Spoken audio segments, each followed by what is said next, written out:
I paid for my family's dream vacation, then caught my husband marrying my sister, and then I never expected a vacation to be the catalyst for the most brutal betrayal of my life.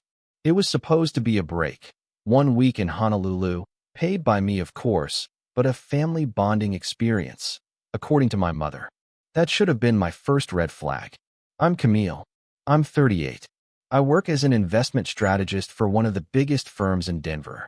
My job is brutal, the kind that comes with polished heels, long hours, sharp suits, and even sharper instincts. But I love it. Numbers make sense to me. Markets follow logic. People don't. Marcus, my husband of 4 years, works at a regional bank. He's friendly, calm, helpful around the house, and, until recently, I thought he was loyal. We had a modest but well-designed home in Cherry Creek. I paid for most of it, but that never bothered me. I believed in the whole marriage as a partnership idea. Thought I was building something stable. Apparently, I was wrong. My sister Jillian is the opposite of me in every way. She's 34, eternally figuring things out, and somehow still coddled by our parents like she's 12. No job, no income, no drive. My parents, Nancy and Roy, retired teachers, always acted like I owed them something for being this successful daughter, while Jillian deserved comfort just for existing. She's been the family's emotional project since birth. It started with a phone call from Nancy a few weeks before the trip. She sounded uncharacteristically chipper and told me how they were planning a healing family vacation. Translation: they wanted me to pay for everyone's round trip to Hawaii. Marcus overheard the call and chimed in quickly, saying it sounded like a great idea. That should have been the second red flag. He never cared for my family vacations before, but suddenly he was enthusiastic about a group trip involving my sister. Of course, I ended up paying for everything. 3 rooms at a luxury resort near the coast. 1 for me and Marcus, 1 for Nancy and Roy, and 1 for Jillian, who still doesn't believe in paying her way through life. I didn't complain. Not out loud. I figured I'd relax a little, maybe spend time alone on the beach when my family inevitably annoyed me. What I didn't expect was that my husband would start slipping away the moment we landed. The first night at the resort, I caught Marcus and Jillian talking quietly by the bar while the rest of us were waiting for dinner. They stopped immediately when they noticed me. He muttered something about snorkeling lessons. Jillian smiled too fast, the way people do when they've been caught saying something they weren't supposed to. I filed it away but didn't push. I've learned not to jump to conclusions without evidence. Marcus taught me that. 2 days in, things started getting weirder. Marcus told me he had to check in on a client. I reminded him he was on vacation. He gave me this look, guilty, nervous, and strangely hopeful, and said it was urgent. When I called his bank, pretending to be his wife checking on a package, the receptionist told me he was off for the entire week. That's when the noise in my head got louder. I wasn't sleeping well. My mind kept circling back to Marcus and Jillian. The way he always stood too close to her lately. How he made sure to pour her wine. How she suddenly had glowing skin, new dresses, and a nervous sparkle in her eyes. The next morning, over breakfast, Marcus got another client emergency call. This time, I didn't say anything. I just smiled and nodded. Inside, I was already making plans. I told my parents I needed to shop for souvenirs. Jillian gave me this weird, twitchy smile like she knew something I didn't. I put on sunglasses, a cap, and waited 10 minutes after Marcus left before following him. I grabbed a local cab and asked the driver to follow the black sedan Marcus had jumped into. The driver didn't ask questions. Apparently, that kind of thing isn't rare here. We drove out of town, down a winding road past the cliffside and palm trees, until we stopped in front of a small white chapel. A wooden sign read Kalani Hillside Ministry. Marcus stepped out of the car, holding a suit bag over his shoulder. I felt something sharp twist in my stomach. The cab driver asked if I wanted him to wait. I nodded and handed him a 20 without speaking. From behind the low wall, I watched Marcus step inside the chapel. My hands were already shaking. I walked around the back, through a narrow side path, and peeked through a cracked window covered by thin curtains. What I saw hit me harder than anything I've experienced in my life.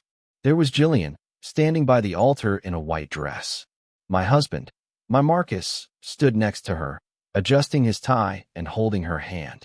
My parents sat in the front row, smiling, as if this was a normal day. The officiant was flipping through his notes. My body felt like ice, but my mind kicked into high gear. I pressed my phone to the window and hit record. "You're sure she doesn't know?" Jillian asked nervously. "Relax," Marcus whispered. "She's clueless. She's always working. She doesn't see what's in front of her." Then my mother laughed and said something I'll never forget. "Camille's too busy proving herself to notice anything. That's why this plan will work." They had planned everything. A fake vacation. A secret wedding. My husband marrying my sister while I paid for the resort rooms just miles away. "I'll file for divorce next week," Marcus whispered. "She'll be too proud to fight. Then we sell the house and cash out her accounts. I've already got a contact in her firm's boardroom. If I move fast, I could get a seat." "She won't abandon us," my mother added. "She'll keep paying. We'll be fine." They were smiling. All of them. As if I was some idiot they had outsmarted. I stood there, recording their betrayal, feeling nothing but cold calculation build inside me. Not rage. Not heartbreak. Just focus. They thought I wouldn't notice. They thought I wouldn't fight. They thought wrong. And that's the moment I decided this wouldn't break me. It would define them. I got back to the hotel just after noon, walking through the lobby like nothing had happened at all. My hands didn't tremble, my face didn't flinch, and I even smiled politely at the concierge who asked if I had found my shopping trip enjoyable. The sickest part of it all was that I had, in a way. I'd found exactly what I needed.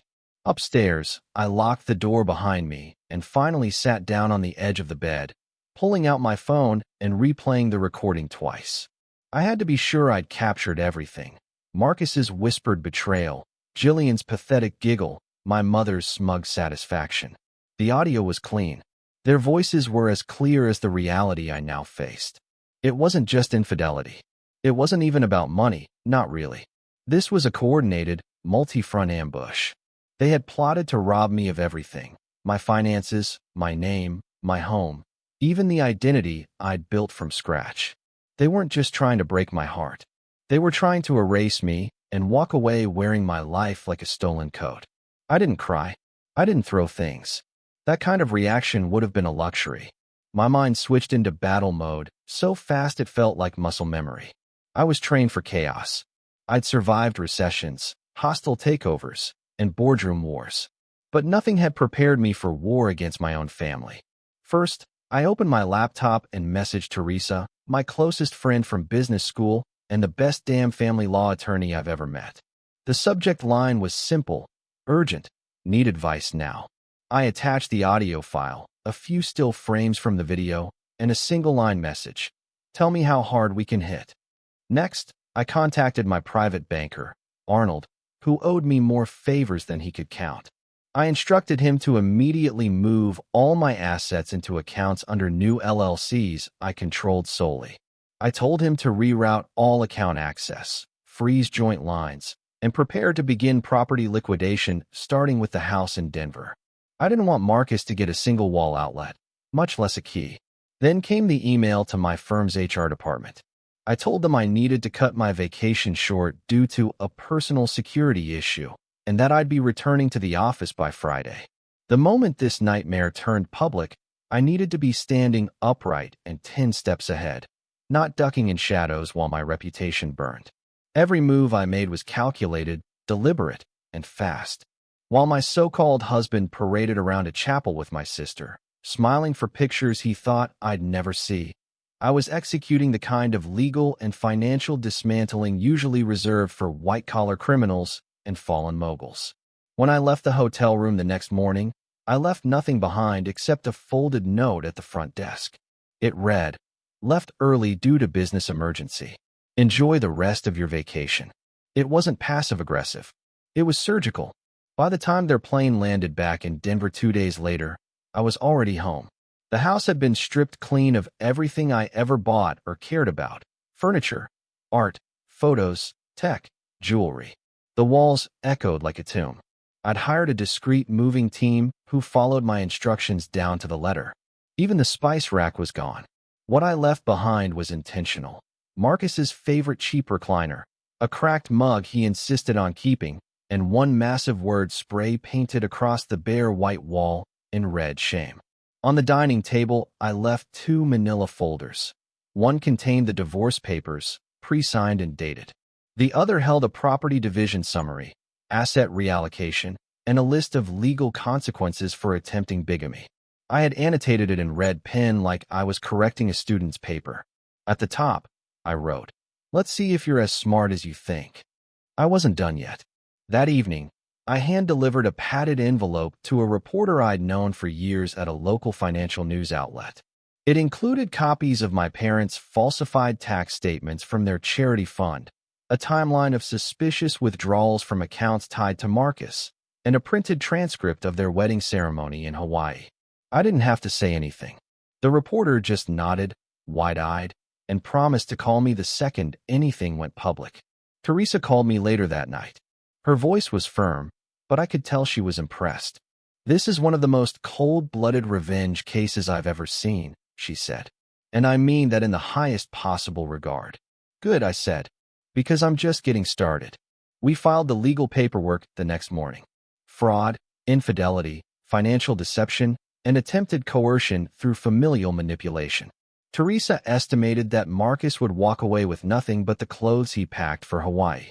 Jillian, if she tried to contest anything, would be buried in restraining orders and subpoenas until she forgot what daylight looked like. The news story hit 3 days later. Headline: Banker tied to fake wedding, fraud scandal. My parents' charity scheme was mentioned by name.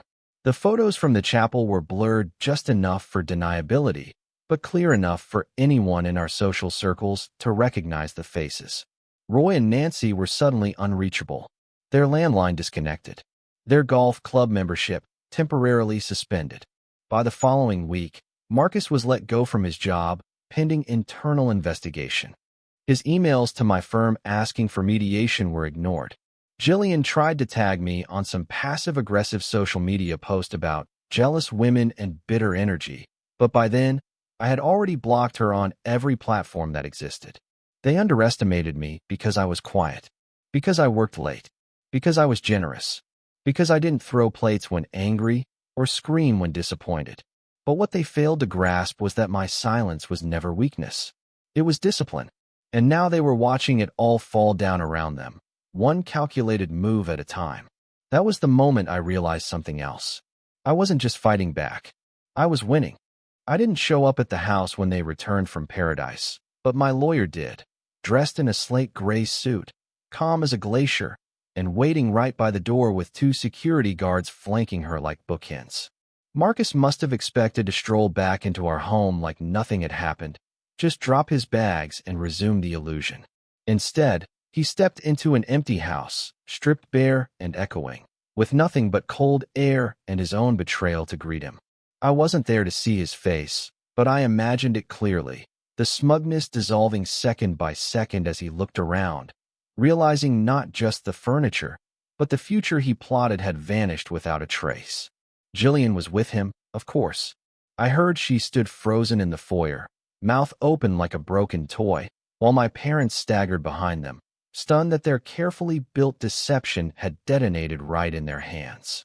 Teresa laid the evidence out like a prosecutor preparing for trial. First came the photos, screenshots from the video showing Marcus in his tux beside Jillian in white, hands clasped, with a man in clerical robes reading from a book in front of them. Then the audio clips, which she played on a tablet at full volume. My mother's laughter rang through the room, followed by Marcus's voice, cold and calculated, spelling out how he planned to extract everything he could from me before cutting ties. Jillian reportedly started crying before the third clip even finished playing. My parents didn't say a word until Teresa dropped the stack of papers on the dining table, divorce documents, property forfeiture agreements, affidavits, and the official warning that all shared bank accounts had been emptied legally and irrevocably. There was nothing left for them to salvage. Marcus apparently tried to talk, but Teresa cut him off with the kind of icy tone that could stop a freight train mid-track. "Miss Camille has no intention of speaking to you again," she said. "Her only interest now is resolution. The emotional damage is irrelevant. We're dealing with facts." She informed them that the house had been listed for immediate sale, that utilities would be cut off in 48 hours, that they had 1 day, 24 hours exactly, to collect any personal items and vacate the premises before legal action would be pursued for trespassing. Marcus tried shouting, tried threatening, then begged to speak to me directly, but Teresa just handed him a sealed letter and walked out without another word. Inside the envelope, I had written 2 lines. "You gambled with my life. Now you're bankrupt. Good luck starting over from zero." I kept working during all of this. My hands were steady, my mind sharper than ever, and my days filled with meetings, market projections, and strategic calls. I never let the chaos interfere with my schedule, which only seemed to terrify them more. They expected drama, screaming, some kind of emotional explosion they could twist into victimhood. But I gave them nothing. No attention. No weakness. Just silence and consequences.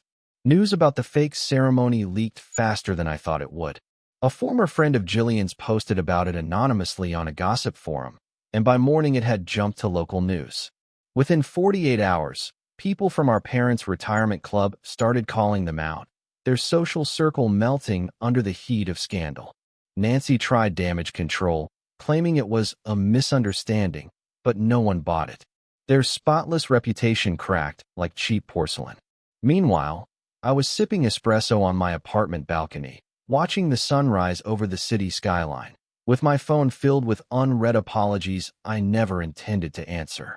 Jillian tried texting me about how confused and pressured she felt, that she had no idea what Marcus had really planned. She said she felt used, as if that could rewrite what I'd heard with my own ears. I didn't block her yet. I wanted her to see my silence as its own kind of message. Marcus made the biggest mistake next. He called the bank where I had referred him years ago, where he built his entire credibility on being Camille's husband, and tried to get an emergency loan, using our old mortgage as leverage. What he didn't realize was that I had already contacted the branch manager days before, providing documentation of the divorce proceedings and the legal transfer of all shared equity. When he tried to use my name, the loan officer flagged the account and reported him for attempted misrepresentation. That afternoon, his termination email was quietly issued. Not for the wedding, not for the drama, but for violating ethical codes tied to conflict of interest. Marcus lost his career in under 5 minutes. No severance, no references, just a folder and an escort to the elevator.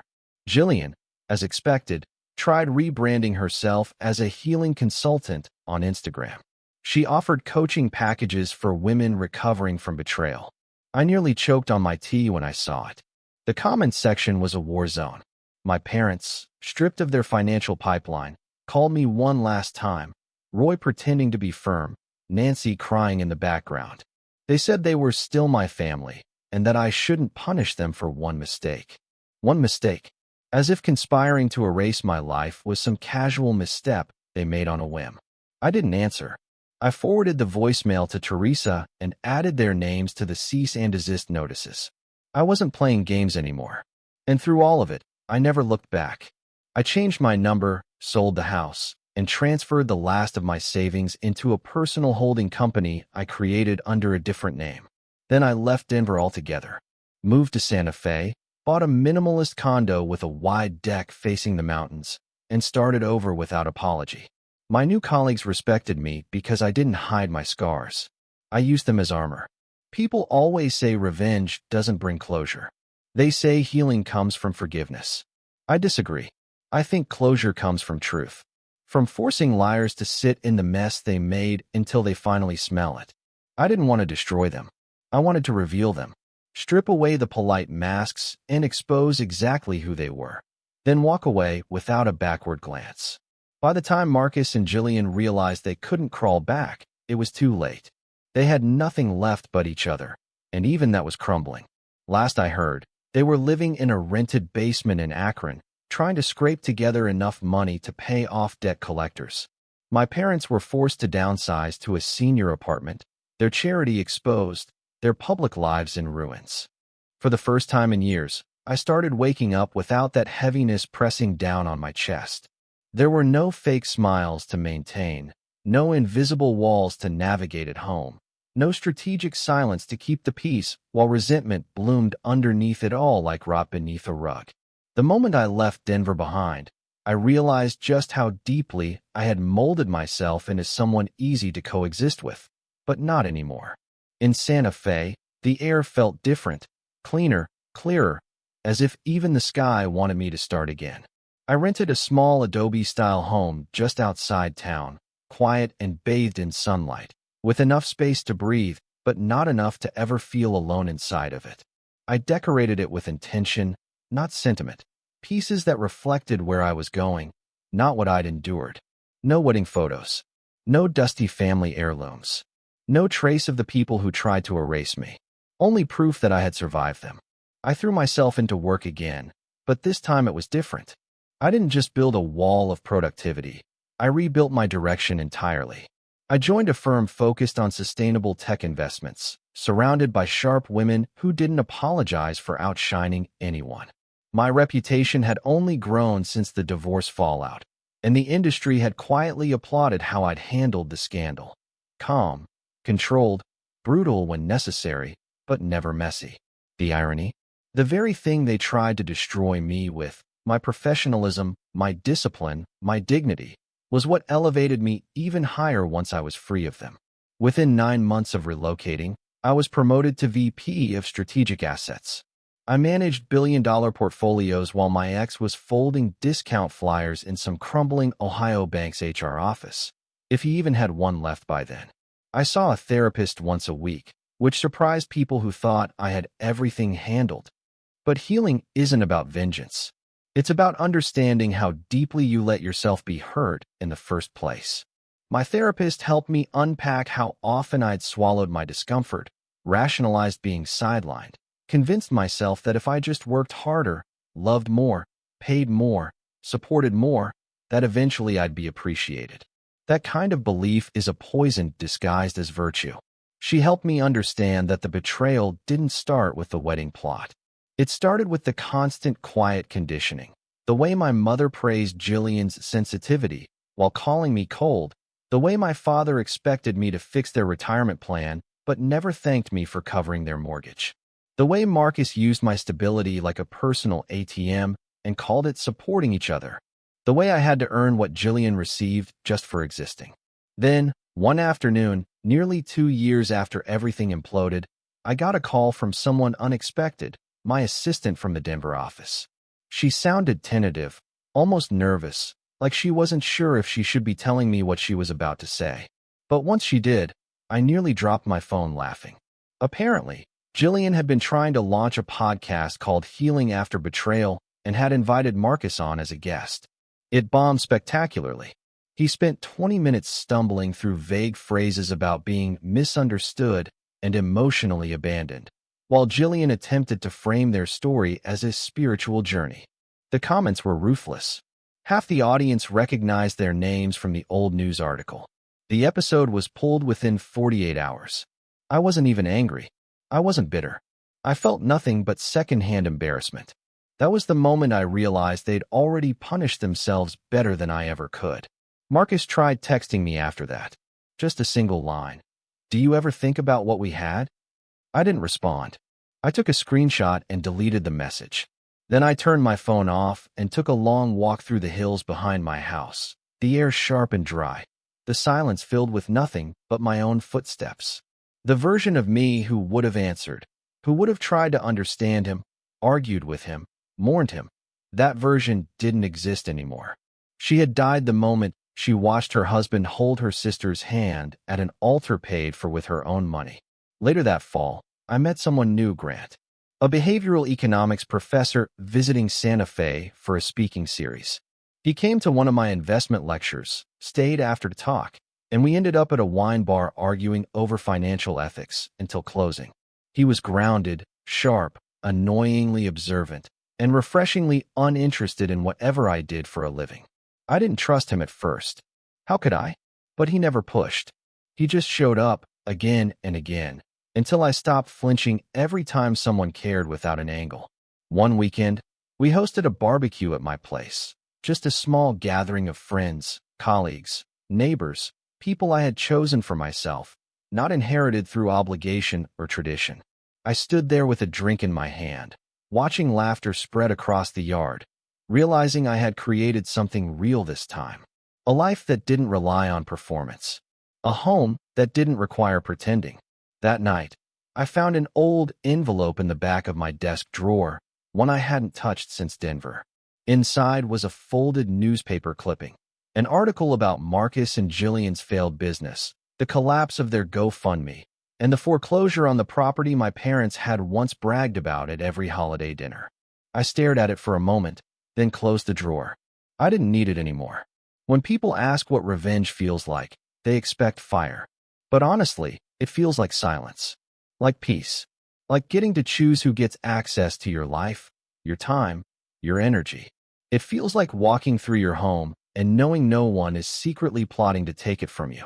It feels like laughing freely, sleeping soundly, and answering no one's expectations but your own. They lost me, and that was their greatest punishment. 2 years after everything collapsed, I finally understood that healing doesn't always come with fireworks or closure speeches. Sometimes it's just waking up one day and realizing you haven't thought about them in weeks. No nightmares, no anger, just absence, and the quiet understanding that you've truly moved beyond the wreckage they try to trap you in. Life didn't just go on, it expanded. I had found joy again, but not the fragile kind I used to cling to for survival. This was different. This was joy rooted in choice, in stillness, in not needing to prove anything to anyone ever again. I worked hard, but only on things that mattered. I loved freely, but only people who earned it. Grant was still in my life, not because I needed him to fix anything, but because he never tried. He just showed up as he was, kind, perceptive, and brutally honest when I needed it most. He never asked me about the past unless I brought it up. He never tried to make sense of it for me. He let it stay mine. One afternoon, we sat on my patio drinking iced tea, watching the sun drop below the hills. He asked me, gently, if I had ever forgiven them, my family, Marcus, all of it. I thought about it for a long time before answering. Not because I didn't know the truth, but because it wasn't the answer people wanted to hear. I told him the truth. I hadn't forgiven them, and I probably never would. But I had released them. I no longer carried them with me, not in my spine, not in my breath, not in my bed at night. Their names didn't taste like metal in my mouth anymore. They just didn't taste like anything at all. Forgiveness, I've come to learn, is often a gift you give people who don't deserve it, just to make peace with their existence. I didn't need peace with them. I needed peace with myself. And I got that not through letting go, but by taking back everything they tried to strip away, my voice, my identity, my pride, my future. Sometimes I still think about that moment in the chapel. The dress, the lies, the cruel smiles on faces I once loved. It plays like a film reel now, faded, distant, stripped of the power it once held. What used to burn like acid now barely stings. Not because it didn't matter, but because I rebuilt myself around it instead of within it. And karma? It didn't knock gently, it bulldozed. A friend in Denver sent me an article recently, tucked in the middle of a local paper like an afterthought. Marcus had filed for bankruptcy. Apparently, he had been scammed in some startup investment opportunity run by a guy he met online. Jillian had left him shortly after, claiming she couldn't live in survival mode anymore. She now worked part-time at a discount bridal shop outside Toledo. The irony nearly knocked the breath out of me. My parents? Their names came up in an expose on defunct local charities. Nothing criminal, just enough shame to get them blacklisted from the few social groups they had left. Last I heard, they were living in a senior complex funded by the very programs they used to mock when I brought up social responsibility at dinner. Meanwhile, I stood on stage accepting an award for a project that helped fund clean energy infrastructure in underserved rural towns. I wasn't the same woman who once funded a family vacation while being plotted against under the same roof. That version of me had died in Hawaii. The woman standing there now had resurrected on her own terms. I hosted a gathering that spring in the garden of the home I bought entirely in my name. Grant grilled vegetables. Friends brought wine. No one asked about my last name or my childhood or what happened back then. They just came because they loved who I was now, not who I used to be, not what I had survived, but who I had decided to become. Near the end of the evening, someone raised a glass and asked for a toast. I stood there, glass in hand, feeling the warm hum of safety settle into my bones. I looked around at the faces, some newer, some seasoned, none connected by obligation or blood, and I said, "Here's to chosen family. To those who stand by us, not because they have to, but because they truly see us." There were no cheers, no loud applause, just quiet nods, lifted glasses, and the kind of respect that doesn't need words. That night, alone in my room, I sat at my desk and opened a journal I hadn't touched in months. At the top of the page, I wrote in small, deliberate letters. They taught me the difference between love and leverage. Then I closed the journal and turned out the lights, not because I was finished with the story, but because it no longer needed to be retold.